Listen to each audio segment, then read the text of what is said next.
You're listening to the RMTV Podcast. Ladies and gentlemen, welcome back to the RMTV Podcast. Benny, Chris, how we going, guys? Mate, I'm really good. I'm looking forward to watching the footy this week, and we're about, 2 to 3 weeks away from starting again. And, as much as I think we have problems with rugby league at the time, we always get drawn back into it. We do, mate. We get excited about Yeah, watching it. it's like a drug. It's like a drug. You just get sucked back in. And this year especially, I think, for us anyway, with the loss of so many players, but then obviously the acquisition of DCE, I think it's added a real bit of excitement to us. Like there's been a fair bit of change, and I think that's cool. And mate, I'm really, we had a fair bit to do with DCE at Manly. And to be honest, I can't speak highly enough of the guy, just leadership-wise and just the way he carries himself around the club. A true Queensland champion, you know? Yeah, but, it's that excitement you get, 2018, 2019. When we signed Cronk, it's got a bit about... It's a fair bit of pressure. And, mate, to be honest, I think the other one that's got to stand up this year, and I really like what Hugo did by re-signing, by not going somewhere else. Sam Walker's... He's got to step up this year. He has Well, to. it's the same for Kez back in 2018, when... That's when he turned it up. But Sam Walker's, meant to be learning off DCEs, but he's running the side this year. Under the watchful guidance, right, with a bit of help. But he's been in and around it for a little couple of years now. It's time to step up. Like, if you want to be the Chooks number 7, you got to be a dominant 7, and not just in the opposition 20. Yeah, right, A lot of pressure when you get the Chooks. You're not the Titans. Well, mate, you have a look at Jackson came and went, Flanagan came and went. Like it's a high. Mitchell before that held that role for a long, long time. It's a high pressure position, the number 7 at the Chooks. And we need, historically we have a Origin style or one of the top 3 halves in the comp is playing for the Chooks.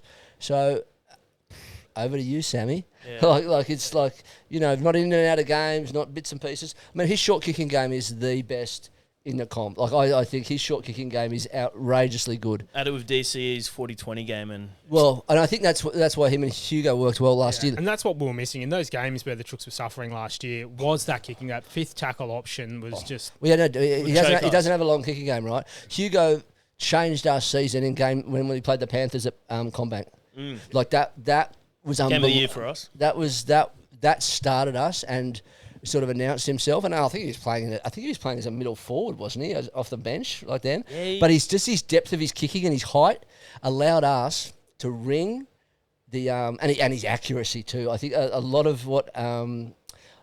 people underestimate how accurate he is. Like his ability to land that thing on a 5-cent piece in that little channel about 5 metres out from the line, 5 metres in from the touch line, that allows you to ring like a Brian To'o, so he cannot get moving, right? And that I just remember seeing that night. He was looking up To'o, and we'd ring him the whole time. He's like, where am I going to run now? And the boys suffocated him. Like the chase from the forwards and the rest of the pack. The height gives that as well. Mate, he's a standout. And look, he's got to be our long-term 6. Well, it depends if he's going to get much game time this year. If he'll be on the bench. Because there's a six-man bench now, right? But I think he's a smart player. Like, this is the issue with Pearcey. When Cronk came, it was the same sort of thing. Pearcey, you're going to learn off a big game player. And then he said, nah. And he said, nah, and he threw a tantrum and he went north.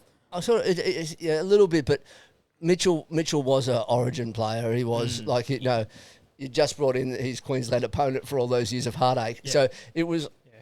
But I think it was harder. Like DCE, I think it's. Oh man, I'll go back to the doctors. Like when we started the HIA, mate, Chief Medical Officer Paul Bloomfield, he was in a pretty unenvious position because he was the Manly doctor, and all of a sudden I'm coming over the top of all you other doctors. Listen, get fucked was said a lot. Like seriously, like you can't play head knock. Yeah, well no, but just like now I've got to listen to you. You're my peer. You're not my mentor. That whole thing about troubling into that space. Whereas I think the Sammy Walker and the DCE one because they're both Brisbane boys, so I think there's a little bit of something there, and also DCE's. He's 37 this week. Because Sammy's been. He's 37 this week. It's unbelievable. I thought last year, he's in great nick. Part of me thought he was going to retire. When I first saw that photo of him in the Chooks gear, I thought AI. This is AI. But obviously it's come to we, fruition. well, it's nice for us and me anyway, because I mean, my history, obviously, I was a Manly fan as a kid, right? That was my thing. Well, tell us a bit about that. So my Manly grandma, and the Chooks. Yeah, my grandma was Bob Fulton was her favourite player. My old man was a groomsman at Tuvi's uncle's wedding. So we watched Tuvi's first game. Like, so we were sort of, reasonably tight with the extended family, and so we watched Jeff's first game. It was a Tuesday night against Great Britain, 1988, right, Brookvale Oval. So that southern corner of Brookvale was my spot, right? But then, as soon as Super League came, game over, right? And I hate to say it, I'll use another. I respect South because of what they did, and they stood on their hill and they died on their hill and they came back. I respect Newtown, I respect West, right? Or not West merge, but it's just those sides that just said, no, we're going down and we're going to keep our identity. Like, mate, as soon as I went to the Beagles, that's not my football side. Yeah, right? yeah. And I'm not like a comer backer. I'm not like, that's it, kaput, like you've just lost me. So then when I was at NRL Stats, it was 2009. I'll never forget.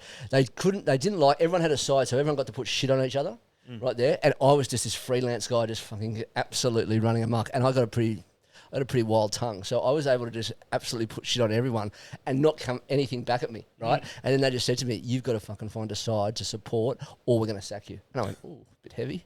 But so I took the Chooks because a city boy, Paddington, walked down the hill, and Ron Gibbs is my favourite player. Right, for Rambo. You haven't looked back. So no, well listen, of course, and he played for both clubs. And there's a real synergy between both clubs. Like there's a lot of players, Kerry Bowstead, Paul Vorton, like who've come from Manly and gone on to play at East. Tommy Simons went the other way, but it's a few Manly boys going over the bridge now. Yeah, so there are a lot of similarities, and so the DCE thing, it just sort of makes us smile. Like I remember, I messaged him when it happened. I was just welcome to the Chooks when it was announced. Yeah, right? Just a little. So it's nice, and I think from what I can see, he's really loving it there as well, right? Like he's really loving it there, and I think he'll be great for the group there because I think he's going to help Teddy like amazingly. Take a bit of pressure off Teddy. Yeah, and you see, like when the Chooks were struggling a bit last year, it was because Teddy was trying to do everything. Well, probably not so much last year, but the year before. And he was trying to be the playmaker. He was trying to drive the team, but also lead it at the same time. So that bit of pressure off him is going to be a big help. Teddy's year last year was, and I think I really mentioned it at last year's pod. My concern was, I think it was about round 5. Like it was early-ish. Was he was in the frame? He was in every frame, and it was just like do everything. Like, dude, you're in every frame. Like you are going to burn out. The back end of his season last year was just phenomenal. But him not having, I suppose, him not getting picked for Origin and that just allowed him just to go on and try. And I mean, he carried us last year. He was insanely good. And I just hope, now he's got a bit of support. And, mate, that young, I think I said it last year, I look at that young forward pack now and it just reminds me of 2011 when there was the big clean out after we sort of lost that grand final in 2010. Yep. And you had your Jake coming through and you had your Boyd Cordners coming through and you had your, like, that's what that smells to me about right now. Like, it looks that young, fresh pack. And, we've got, Jared, I mean, you look at White.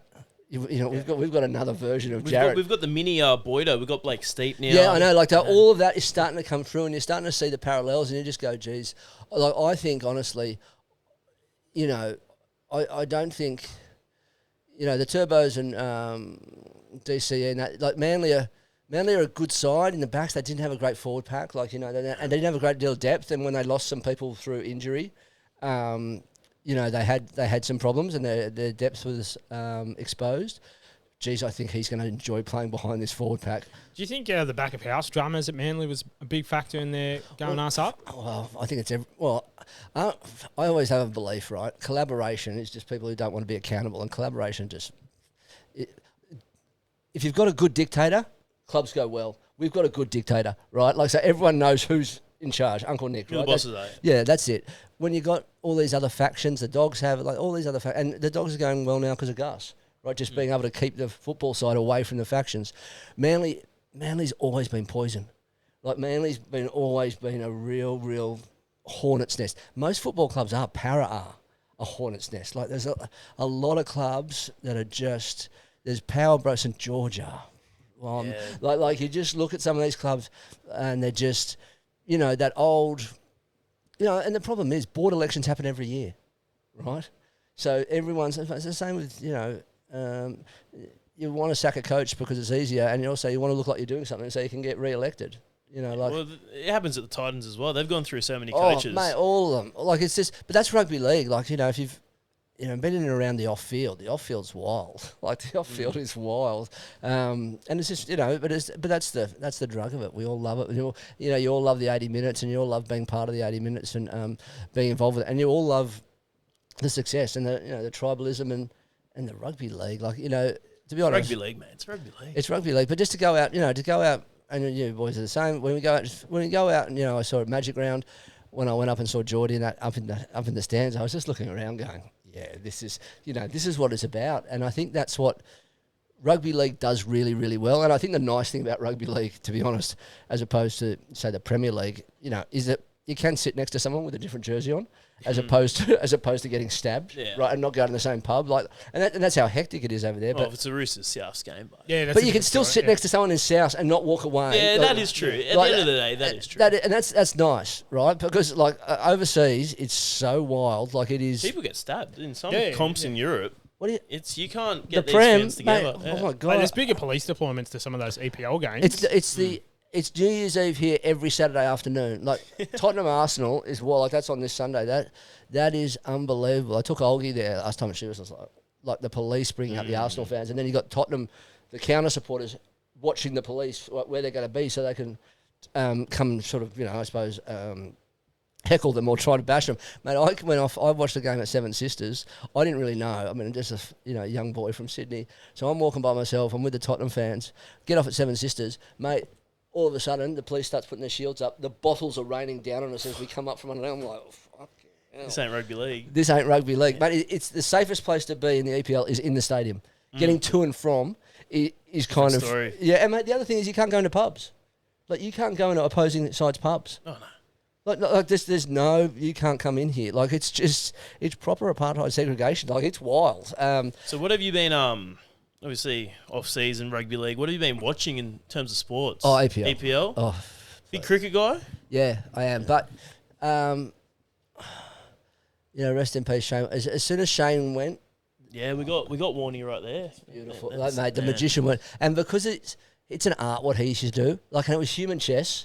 And if you tried to, and being a stats guy, you sort of look deep, like you look deeper and you see what they're trying to do. So a lot of the time, and this is just a thing from stats, I wouldn't know the score coming out of a football game. I would not know the fucking score for the life of me. I could tell you a stat about it and who played well and this, that, and the other, because that's the sort of metrics that you're looking at. I would just walk out, who won? Like, you just don't know. But it's the same with the wicket and all that, and that's all at the end. But just watching the craft, and you think about how he got out. Who was the old England captain he got for his 700th wicket? Straussy. Yeah. Like, Dowie set him up for two overs, right? And you just watch every ball, and you watch, and then I go into YouTube. Like, the crazy thing is, I'm a bit of a nufty. I've actually been going back and watching YouTube. Like this is the first sort of summer, because England in the end they were a bit disappointing, right? They won Adelaide, right? That's the one they won, and then Root finally got his 100 down under, but. Besides that, I think it was pretty much over once it was decided. Trav Head's innings in Perth. Wow. No, but that just rocked him. Like that just rocked. Like the 2-day test. No one's there's 20 wickets in a day, and he just comes out and goes whack whack whack. And again, that can happen, but I think that just blew him off the park. And they didn't have really a counter to it. And mate, you got to look. You only have to look at what's happening now in the T20. Yeah, the World Cup. Well, no, but look. No Hazelwood, right? And we did obviously have him for the series, but no Cummings, no Stark.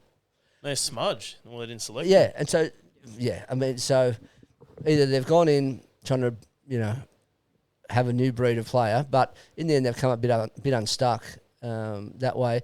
But it's just, I've lost a little bit of love for cricket because I just lost the characters. And I grew up in a time where the 80s, where there was... Marsh was smoking. Yeah. Like, I'd go to the SCG as a kid, and Marsh is smoking in the tea break. Like, having a durry at the corner of the ladies' pavilion and just flick it. And I was just like, that's what it is. And, mate, the other thing is, like, I went to Origin in 84. Remember that one that was wet as all hell? Dowling hit the crossbar with Dowling picked up a ball from Boy Lewis. 84. But, mate, the whole back of it was covered in paper, plastic cups, right? Like, it was wild, and you just slide down this mud heap, right, and into just this jungle of empty cans and plastic glasses. Like, that to me was what the football and the cricket was about. Now it's a little bit too PC, a little bit too vanilla. like for me, there is. My period was the Taylor War Ponting era. Yeah, 100%. Like, So, just and it was just... and even like we had Brad Haddon at one of our lunches a couple of years ago, and mate, I said to him after, I said, mate, I think Matthew Wade is probably the last of the real old school, and he goes, yeah, you're right. Like, it's just... Well, to me, that's Travis Head. Kind of, but he's not mouthy. Yeah. Nah. Well, like, that's the thing. I'm still younger. Like, my era was probably... My first time watching cricket was probably 2013 Follies and Ashes. Was like, it? We're talking Warner, Mitchell See, Johnson. yeah, but even he was our guy. Bull, Warner was the guy. Like, there's always... But who's the guy now? There isn't any. And that's... See... Because, like, you remember even, like, Pigeon got in on They're the too act. busy doing advertisements now. Yeah. You remember when Pigeon got in on the act and they were saying, like, oh, was it Pigeon or Warnie? It was like, oh, why are you so fat? And it's like, oh, it's because every time I fuck your mum, she gives me a cookie. Yeah. Like, that's... Yeah, no, I think that was Healy. That was Healy when... Ranatunga, Ranatunga, like, was called for a runner. Like, you can't call for a runner because you're fat. Yeah. But yeah, like, just that...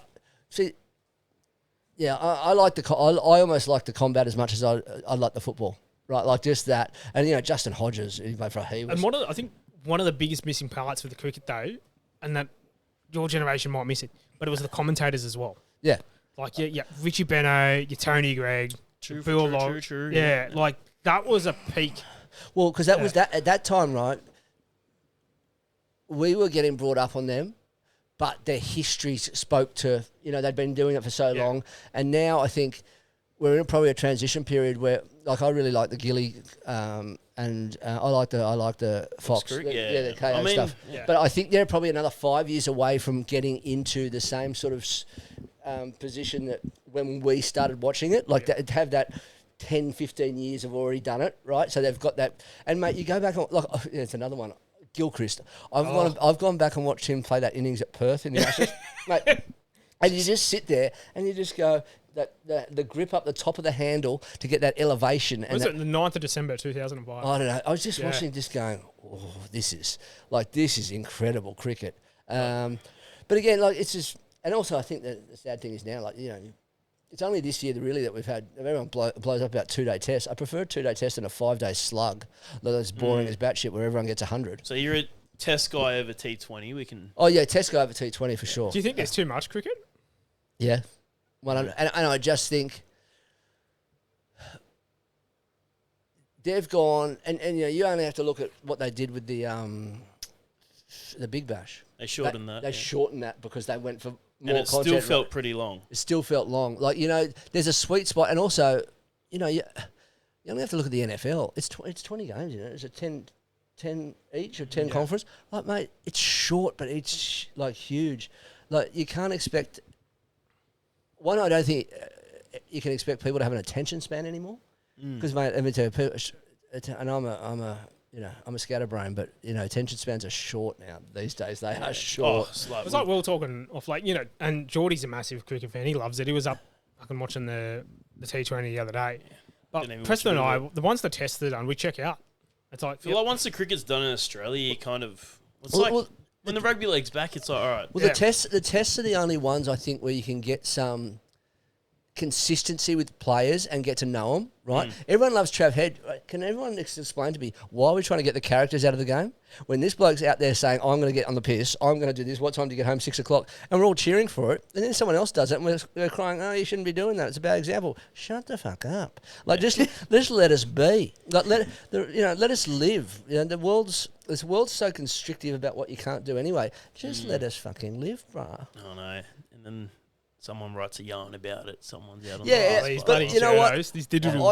I just wish more people, like, look, I'm not a huge fan of Trumpy, I'm not, whatever, but fuck, I love how he just goes, I don't give a fuck. Like, he just stares straight down the camera and goes, I don't give a fuck. You're a fucking rat. You may forget what he says the next day. Yeah, you may forget, but I just love how he just dies on his hill. I just go, we need more people who just stand up in this day and age, just as a statement. Just go, I don't give a fuck what you said, mate. Right? I just don't give a rat's fucking ass. Your opinion means fucking nothing to me. And they're like, whoa.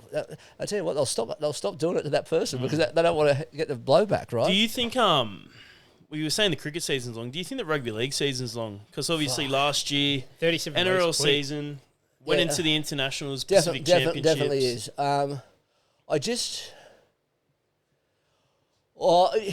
It's hard at the moment. Do you love rugby league too much? It's hard at the moment because we're expanding. So we haven't settled yet. Yeah. So we're still growing. Bears are coming in. Fucking Papua New Guinea coming in. All this change, right? So it's all this change is happening. I think once the lotto balls settle and we get to, say, 2030 and, 2032, when everyone's bedded in, everyone's had their thing, and, all of a sudden they've probably brought the comp back a bit. If they got 20 teams, they'll go to 2 10s. And then all of a sudden, I think we'll start seeing, start seeing really, really, hopefully, just a little bit back towards the, they all talk about the viewership and whatever else, but I think the 6 again and, the points that, as an old fossil, mate, it shits me to tears. It reminds me of T20 cricket, right? Yeah. I when Penrith beat the Storm, I got really excited by how good they were at turning the player 45 degrees in the tackle. When was this game? The grand final. Last 2 years ago. Yeah. I watched that. I would watch them, and how many times Ashley Klein had the whistle to his mouth and was about to blow it and then pulled it away. It was unbelievable how good the technique was and the timing and the splits. These people have been training this. So I watched a football game basically just watching that and got excited by that. That's I get. I don't the points and all that. I just like the technicians and... You love a low-scoring game. I love a low-scoring... We discussed it last year. Favourite half of football the year before was the 2-0 Origin, right? Where they they put the whistle away and just went at it. And so the points mean nothing. It's the quality of football. And I think a lot of the quality of football's gone because they've taken away the fatigue. They want people to, because the viewers, because the attention spans, all that sort of stuff. It's, people want tries and they want that sort of stuff. Yes. But we can't lose the fabric of why we started the thing, right? You're talking about the season being long. I went along to the old boys lunch up at the Knights last week, and PVL was the keynote speaker, and he said exactly what you just said then, that they'll look at shortening and adjusting the competition once the expansion's bedded down. There you go. Yeah, let's say for me they want to get rid of scrums. No. Because in 1908 we had fucking scrums. Yeah. Proper scrums too. Yeah, that's fine, but just give me some semblance of history, right? So I know it's there. It's like fucking a street address. Oh, we're going to change the name of this street. Why? Because, there were houses there that have some history and some people there who want to come back who remember it. Like, you can't, sometimes your history ain't that great. I mean, look at our country, right? But it is what it is, right? You've just got to fucking deal with it, acknowledge it, and fucking go forward and move on from it. But you can't just say, I changed it now, it's all fucking forgotten and we're not going to do this. Like, then you lose the fabric of the game. I mean, this country was built fucking because what happened 200 years ago, like that, and the whole whatever happened back then with them all, right? With the native people and obviously the English, that's our fucking history. Like, whether we like it or fucking not, every one of us standing here today because of what happened fucking then. So exactly. So it's not something that whatever happens, you don't agree with it. Fuck, well, you don't have a time machine, do you? Fuck off. No, You're Doctor Who? Fucking hell. If you know Doctor Who, I'd like to know who I want to have a chat to you because I'll fucking take you out to dinner if I can go in that TARDIS. So do you reckon... just get a couple of tips, Yeah, well, no, I just want to get back in the... Mate, I just want to just right some wrongs from back in the fucking days, my friend. Go back in time. Wouldn't have been lovely. Go back to the 80s rugby league. You're too fucking young to say that, so piss off. Yeah, but if I'd like to go back in time. We'll go back to the original footy show. 2010 footy show after the 2010 Roosters Tigers, and that was a scrum. Remember? Well, how 79 minutes. How that was allowed to go ahead. How Frank Paul was allowed to be the wrong side of the ball, like on the opposition side, and just go, oh yeah, I'm just going to dive on this. After Jared Rehage's just got... How's that not pulled flawed. Up? How's that scrum? Oh, mate, that was the shot. Is he getting sent off this? Who was it? Was it Keefe? Keith Galloway? No, it wasn't Keefe. No, it was the guy who's the Tigers performance guy who busted his shoulder. Shit. Yeah, you know who I'm talking about? Dark-haired guy. Simon Dwyer. Bang. Simon Dwyer, that's right. Yeah. Yep. Mate, shot of the century. Mate, to level Jared is like... And Jared was steaming at him. Like, he levelled him. Right, there's not many people I don't think I've ever seen that in Jared's entire career he's levelled. And also miss Ray Warren's commentary. You can't argue against that. The RMTV podcast is brought to you by FDS Eyewear.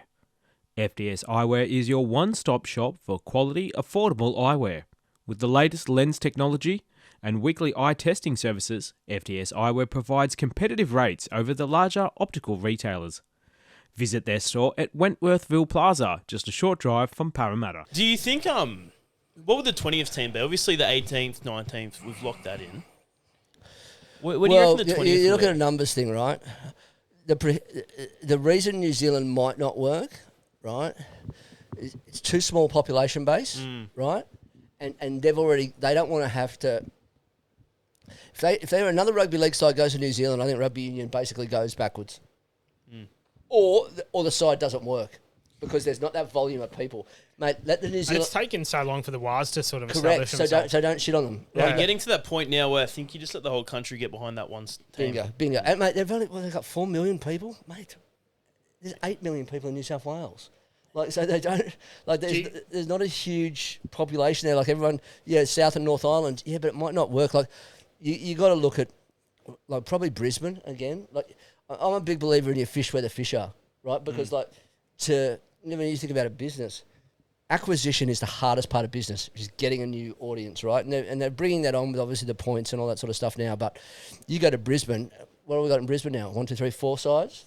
Yeah, two in Brizzy. 2 in Brizzy. One on Goldie. One on Goldie, and then we've got North Queensland as well, right? But So you have a look four. at the Lions, and this adds to why Brisbane needs it, because the Lions have gone back to back in grand finals there in the AFL. Yeah. And if you go out west and you go out towards where my family is out in Toowoomba way, Auskick is going through the roof.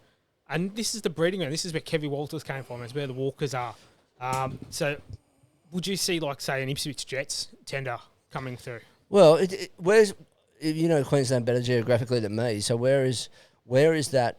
Ipswich is west. Yeah, it's west. There's that western corridor all the way out to... Yeah, so whatever I suppose, whatever the equivalent is of what Liverpool would look like here, right? Pretty much, yeah. Yeah, It's like whatever that equivalent is, mate, because all the kids are out there playing. And, mate, in the end, look, Brisbane and Queensland will never become an AFL state because of Origin. Full stop. Yeah. Have you been to Lang Park at Origin? Oh, yeah. Lived there for bloody mate, 10 years. Magic Round's... bucket list.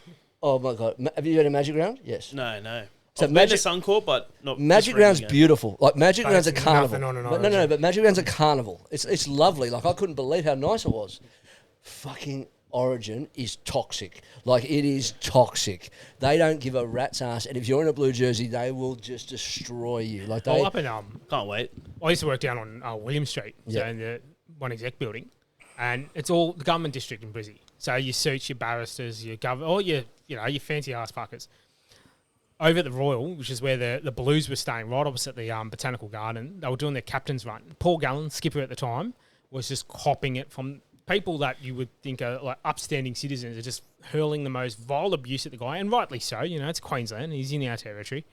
And, like, they loved it. And that's it. Like, the city shuts down at 12:30. Well, it's a Saturday public holiday, right? So at 12 o'clock, game over, everyone's on the cans. Too much humidity, too much heat, too much dark spirits, and too much sugar cane. That's a sugar cane champagne, my friend. Sounds like toxic court case. But I can tell you, we got out of the cab, so we went up there. I think it was, when did Kamali throw that intercept? 2:05, I think it was. Yeah, Bowen. Right, and so I'm at the bar. So we went up. NRL Stats took us up. We arrive. This guy gets out of a cab, mate, and this guy, I'll say his name, Gabe Cameron, who's now the performance analyst. I think he's still at the Dragons. His old man was a copper like this. But he had 10 tickets to the Origin. He gets out of the cab, walks up to a scalper and says, "Here, how much for these?" The scalper walks to a copper, tells the copper goes and says, "Give me those tickets, right? Or I'm going to put you in the divvy van." Right? He gives them to him. The guy walks and gives them to the scalper. Welcome to Queensland, right? Welcome to Queensland. And then during the game, I go up to the bar and there's a bloke with one of those trays, and one of those trays had been destructed, like it was falling around his hand, right? He couldn't even speak. He drops to a knee and they go, four bundies.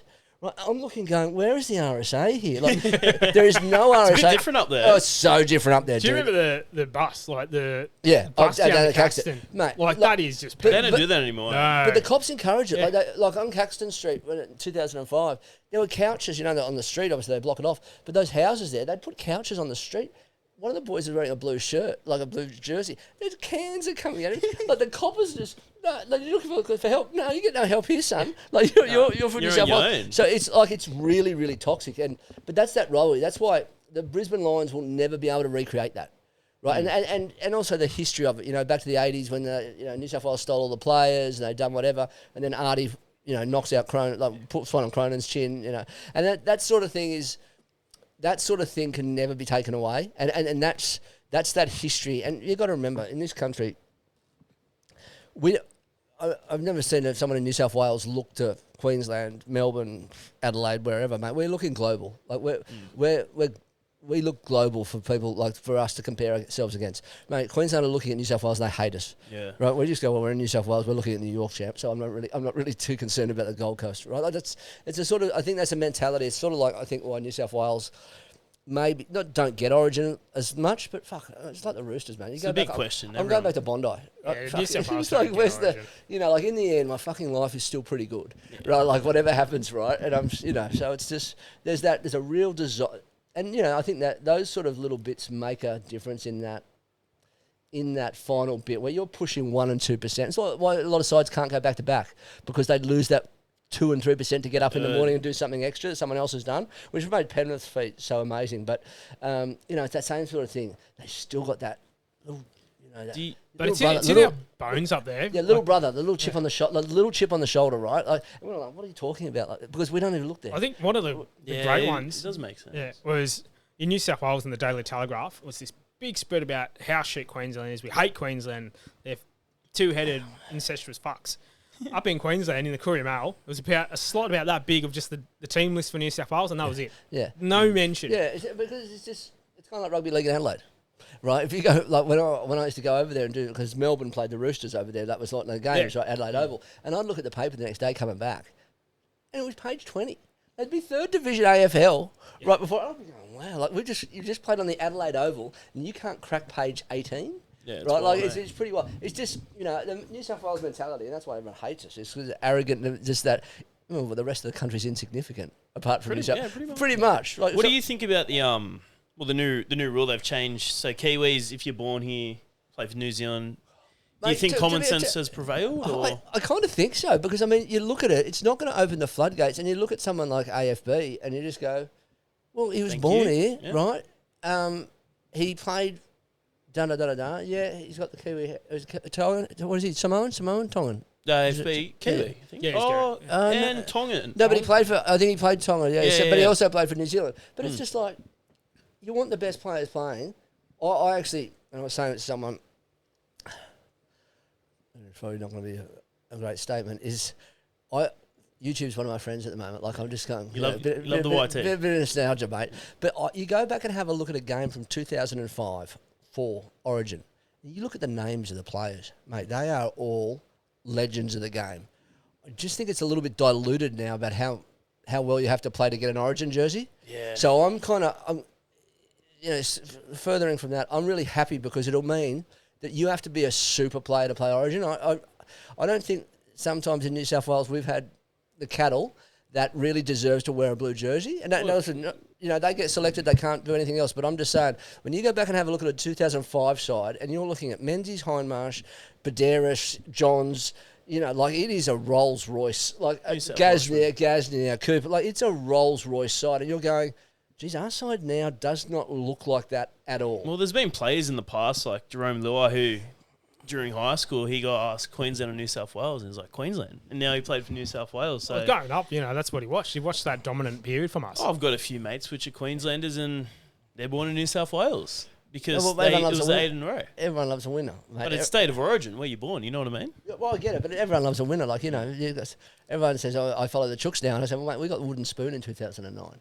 Yeah. Like that first year. Well, my old man, he went through the Chooks era of after the grand final in the 70s, the 80s, 90s. The Transit Lounge in the night. The Transit Lounge in the 90s when Vorton went there. Waited till 2002 to see the Chooks first win one, and then obviously I've been lucky to see 3, but I got a few mates to get. My first memory of a grand final, actual memory, is, and it's clear as day. Like, you remember you sort of watched your first one.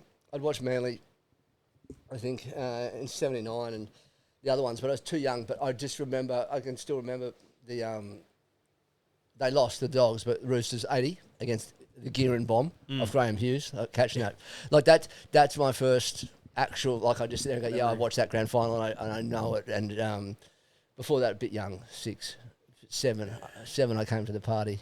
I think the first Roosters game I remember probably one of the first few Roosters Dragons grand final and heartbreak. But that my old man was like, "Don't worry, give it a few years." Can you imagine what would happen now if the play before Gasnier scores off the kick, someone blatantly steps out and no one gets it? Like, what the hell was going? Who was that? Can we just find out who the touchy was? Because that was one of the wildest things I've ever seen in my life. I just sat there and went, "Did he just put his foot out?" All I remember, I think at half time, I think Chooks were in like 8-6, and then the second half just and then also when I think it was Dean Young scored, and the ball bounced off from him, bounced into a Chook, bounced back into, he caught it, went straight over. There's a couple. Listen, that sort of thing happens. You got to remember 2013. You know, Jimmy's pass was. It's right behind you, actually, right there. Yeah, so it was. I don't think we would want to go to the tape if we had like a line like the cricket and have that pass there, because I looked at his hands and his hands were pointed towards the corner post. So when he passed it to Minnie.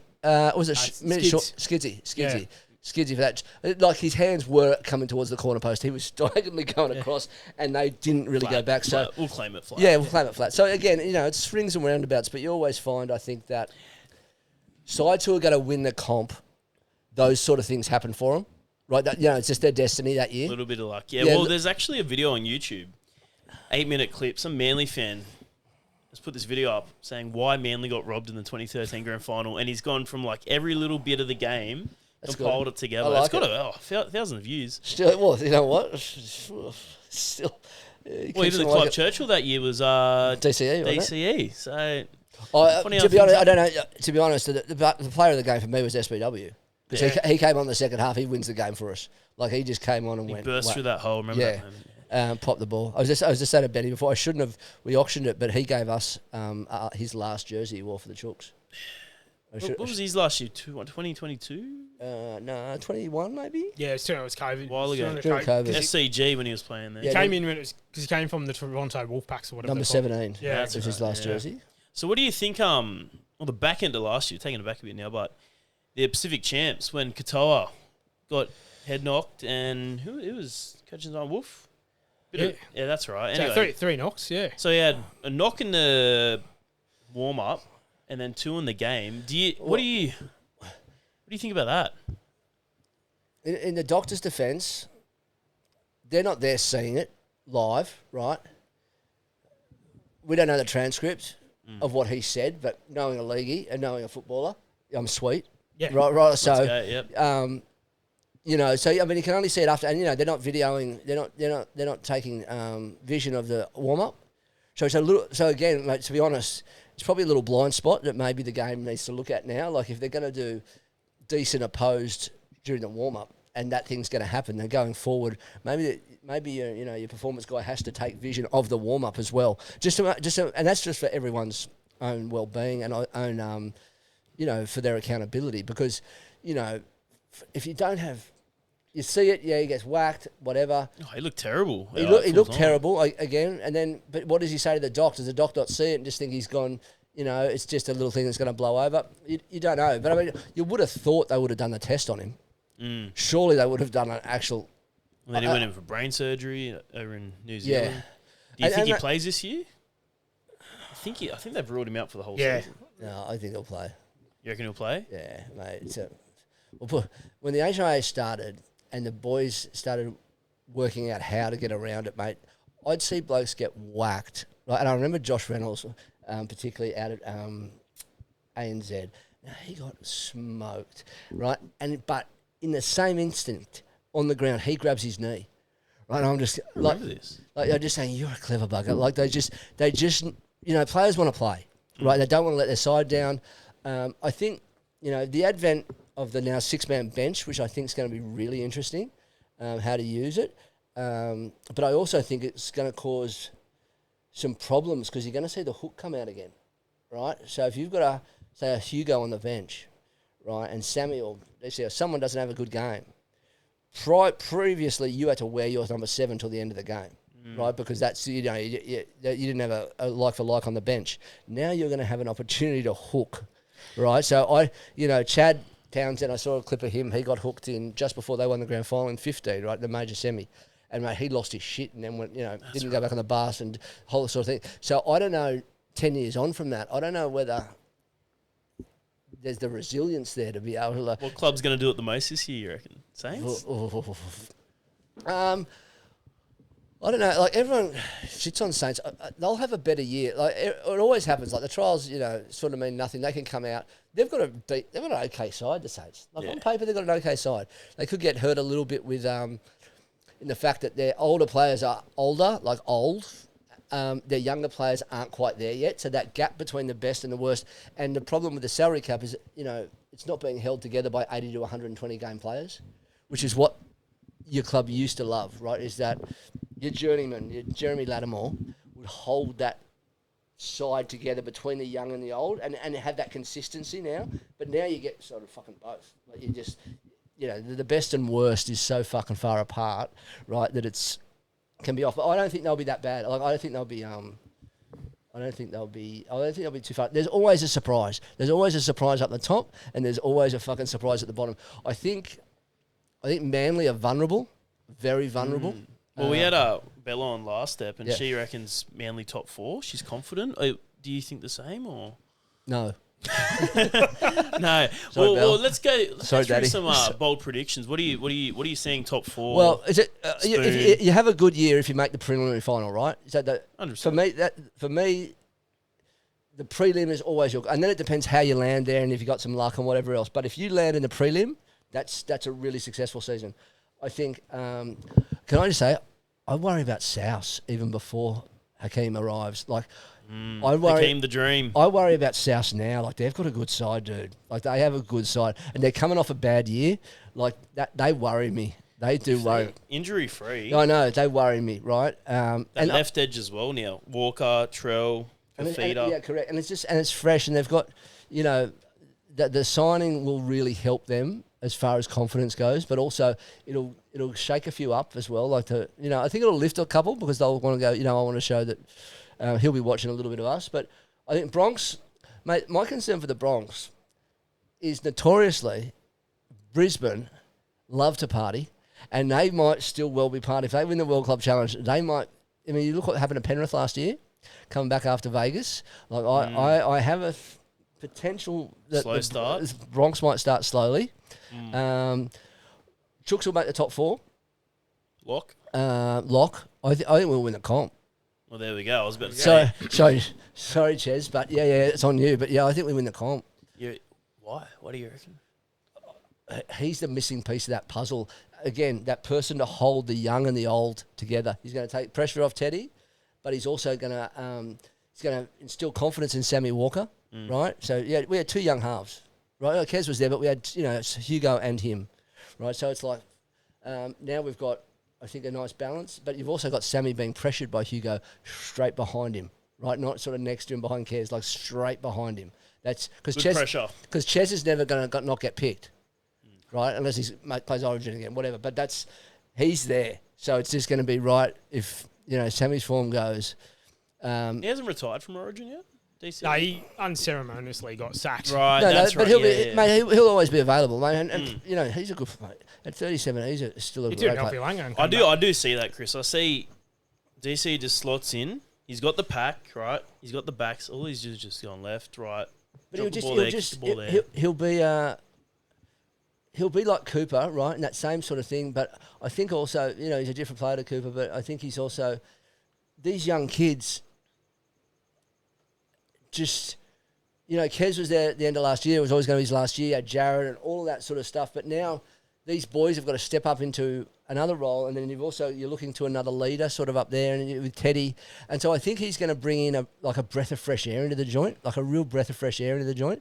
And you can't argue with his record. Like, his record's superb.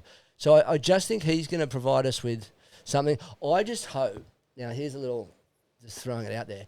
I just hope a one Joey Manu just appears on our radar again very, very soon. Yeah. I can't see it happening, though. Not so close to the World Cup.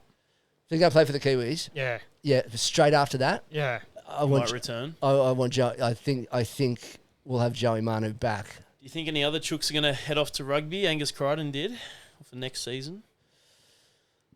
I mean, look, you go there to play a World Cup. Once the World Cup's over, right? I think Joseph will be back. I think we're gonna have to hold it under our cap. Gus, well, It's Sombrero. It's up there. It's up there. yeah, we've actually got. We got two of them, donated to us too. Like I kept them. To like they're bigger than that one too. Like they're massive, these things. So I kept them for that very reason. We'll fit Suwali. We'll fit Manu. Marky. Well, mate, Marky. I love Marky. Yeah, I think out of Marky, Manu, and Suwali, you only can pick one. Manu. Yeah. Manu? Yeah. Because Teddy's going to retire probably 27, end But of 27, also 28. the flexibility. Both, like Marky is a one-dimensional, brilliant winger, right? But where is he going to play him? Yeah. Like defensively, I think you've got to put him on the wing. He's sort of like Sean Kennedy-Dow. Yeah. Skizzy was best on the wing. No decisions. But just where fucking- Joey, you can just... But Joey can float anywhere, and he's got the body for it. And also, I think, mate, when people leave, we forget really quickly how fucking good they were. Manu in that last year, I think, in that year that Trell got him, Yeah. mate, he was like Teddy. Like he was just unbelievable, right? I remember one game up at Gosford. He was playing fullback, Yeah. and he's done the old fuck Yeah. me hammy. Yeah. Saints have stopped, then he went bang, pinned it and scored. He's just, but I think we forget how we really quick, and that's rugby league. We move on really quickly, but I just think we forget how good he was. He was unbelievable for us. He was great.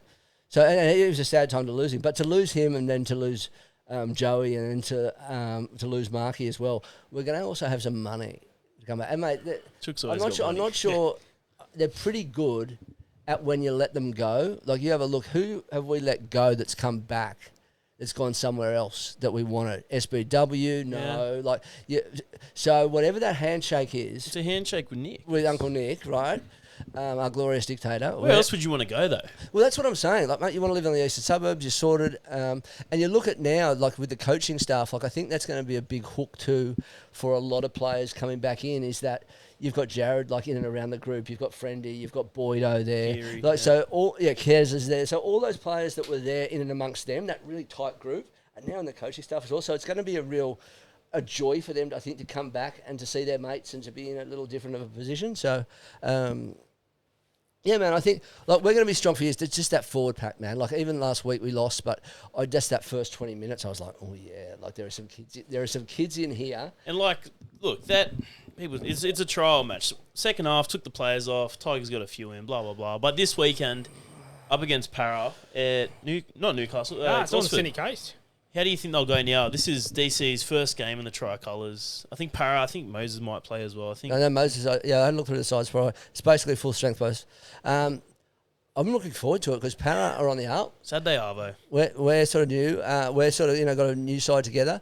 But mate, I think there'll be a headline this year, vintage DCE. Like I think he'll just all of a sudden we'll go, oh shit, this guy in behind a really really strong young pack, and also with a fullback coming up inside of him, right? Who is just basically. Oh, I'm getting excited. As good as Tommy and Teddy, right? At their pomp, similar, right? Like they've got spiders on them. Like they just slightly different builds, but you couldn't touch them, right? And that all that big up the middle. But the thing is, like I said, that for Teddy to go well, we need two strike centres, and we got Robert Toyer and Billy Smith, right? So those two need to play really well for us to get the best out of that, because it just shifts defensive lines half a metre further wider, which opens up that little space in the middle, which is why, like as I said, Teddy, in Origin, Teddy was at his peak when Tommy Turbo was on the right and Latrell was on the left, right? Because it shifts those defenders out a bit because they're worried about that, and then just bang up the middle. And, Teddy's so strong through the hips. He's, he might be going back to back Dally M's. Who knows? Yeah, if he doesn't get picked for Origin, 100, and I think we're going to see him score a lot of fucking tries this year off that inside ball. I can just see it, and both sides of the ruck too. I just can't wait till Allianz. Oh, sorry, that's not even. It's just Reece Robson. Where I think we forgot about Reece. Yeah, so Cool, please. mate. It was funny. He'll go. He came down to outreach with when they got beaten 60 odd by the Tigers. That was funny. Him, Drinkwater, and Chad Townsend. Chad organised it, and the first thing I said to him was, "You shouldn't be here." About 2 times later, he was picked for Origin. Mate, he's a gun. His distribution off the ground, mate. He's the modern Jake Friend. This is why we've got him. And that's what we're missing. Like, well, that's the Roosters. If you have a look, that's the Roosters want to play. They want to play with a dummy half who just holds the middle together. Yeah. Right, they just hold it right, and his work rate is unbelievable. Cheese just was not there. Oh, the cheese is great, but you know what? He just didn't suit the system. Yeah, right. Like I liked Verrills. Yeah, Sammy Verrills, but he's a little bit too lightweight. Yeah, right. He's a bit lightweight. He's stocky now, Reece. He's a little nugget, isn't he? He's a chunky thing. Well, Nugget, that was his nickname. Yeah, but he just that pass off the ground is brilliant, and when he runs, right, there's no ball playing with the running. He just darts and goes, right, and it's just inside that 10. Short peel to Spencer. Yeah. So he's super good like that, and it's just one of those things. It's I think we've overlooked that, but mate, you look at our forward pack. The RMTV podcast is brought to you by The Legal Problem Solver. The team brings over 25 years of experience in wills, probate, estates, conveyancing, property and commercial law. Connect with The Legal Problem Solver on LinkedIn, Facebook and Instagram. Lindsay Collins, Nafano White, Reece Robson, Angus Crichton. We got Nat Butcher and Egan's back Blake, as well. Egan, and then we got Blake Steep playing. I love Egan. I love Egan. He's very underrated, isn't he? He's a bit of a throwback. He's a little bit of a throw. Like he could get himself in trouble because I think he could do some damage high. But I think he's a bit of a throwback, and I like that. Yeah, he's good, and his brother Nat, he'll be back this year. Yeah, that was a dog. That was dog last year. What happened to him? Are you looking forward to Vegas? Do you think? I'm not going. Yeah, I mean the teams this year they're a bit like dogs, dragons. I wouldn't be sending the Cowboys, and even up north in you're in the Newcastle area. Yeah, I wouldn't be sent. What fans would be going the most out of dogs, dragons? The doggies. Dogs and dragons. I mean, dragons got got the history, dude. But the dogs, they're salivating for that. They're salivating. How do you think the doggies will go this year? I don't know. I think. Do you think Galvin and they've got to get that right? They've got to he's had a pre-season with them now. Like last year, he just got dropped in the thick of it. Yeah, but it's a different system. Nothing's been proved. Nothing's been shown that works yet in a really seamless. Like they've got their model of how they play footy. Everyone's fit and everyone's doing that. So when you see that for 4 weeks, yes, the dogs are a chance because they got the side. Crichton's the best centre in the world. He is, mate. When they played Origin and we had Joey sent off. It would have been 60 if Crichton wasn't playing. Yeah, he was. I didn't really... Because he was playing that Penrith side that was so good, I think he got lost a bit and you didn't appreciate. I just remember watching that Origin game. We got belted and I was just like, oh my God, this guy's really, really good. Like, it would be 60 tonight if this guy hadn't swapped sides and actually held up his own. And, mate, so he's a superstar. And I just think they're on the path there. You can... And you know what the nice thing is? Sort of hopefully it gets back to like the Roosters and Dogs of those early noughties, right? When those two sides just went at it, right? Do you remember? I think it was 2018 or 2019. It was 4-6. It was that to what? For the Chooks and the Doggies. No, but I'm talking about 2003, 2004, 2005, right? Just those years of just where they had Mace and Braith and Marco Mealy, and they had a mad side. General Patton, and then we had a mad side on the wing. Yeah, and so it was just like. We had that mad side too, and those games and the supporters, and it was just like that stage of the rivalry really built the Dogs and Roosters rivalry for the modern time. It's still a great clash. It's up there with South Chooks. I remember we used to call them the Belmore Roosters or the Bondi Bulldogs because they used to all play against us in those feuds and then just end up in Coogee and then end up signing. Yeah, they did get about. I mean, one of the greats, Solomon Hamono. Oh, I remember being out at Belmore, and this was when Roberts was playing for Manly. Mate, him and Ian Roberts just went at each other on a Monday night, and it was just horrific. Like you could hear it. It was just like, savagery. Do you remember that? It would have been a weekend game, and it was over at Bookie, and it was the Doggies and Manly, and there was that massive punch on, and then Patton's just picked the ball up. Ref hasn't blown time off. Patton's just run to the other end and put it down. I can't recall, but it was loose. It's there was the other one. Rugby league always has a way of whenever there's a scandal, if you have a look at it, whenever there's a scandal, the football the next weekend is absolutely outrageous. It takes the heat away from a scandal. I don't know when it was, but the Dogs played the Dragons at Jubilee, and there was a late call of a shepherd, I think, for the Dogs that made the Dragons win, and then all of a sudden the Dogs fans just start hurling the stuff on the ground, and they cleaned that up. But there was a drama that week of the thing, but the game was electric. And one of the things rugby league does, it owns the front and the back page of the paper, more so now, especially in Sydney. Yeah, but more so, and more so now the back page, which is good because the front page generally tends not to be good when you're on the front page of the paper. But it just has a way of, at its worst, then all of a sudden producing its best and getting you back towards what you're meant to be doing. And, there's nothing worse than being in the middle of the paper, which is rugby union. Yep, that's it. Well, yeah, mate, we're all excited for rugby league to be back next weekend. And Chris, mate, thanks for coming on.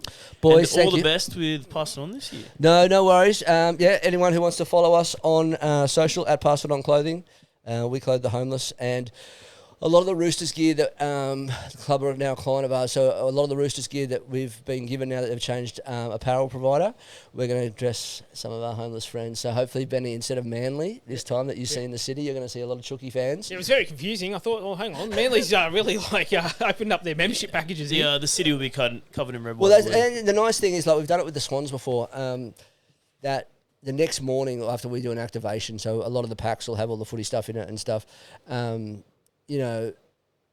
the CEOs will ring you or message you and say, hey, my mates have been telling me they come in at 7 a.m.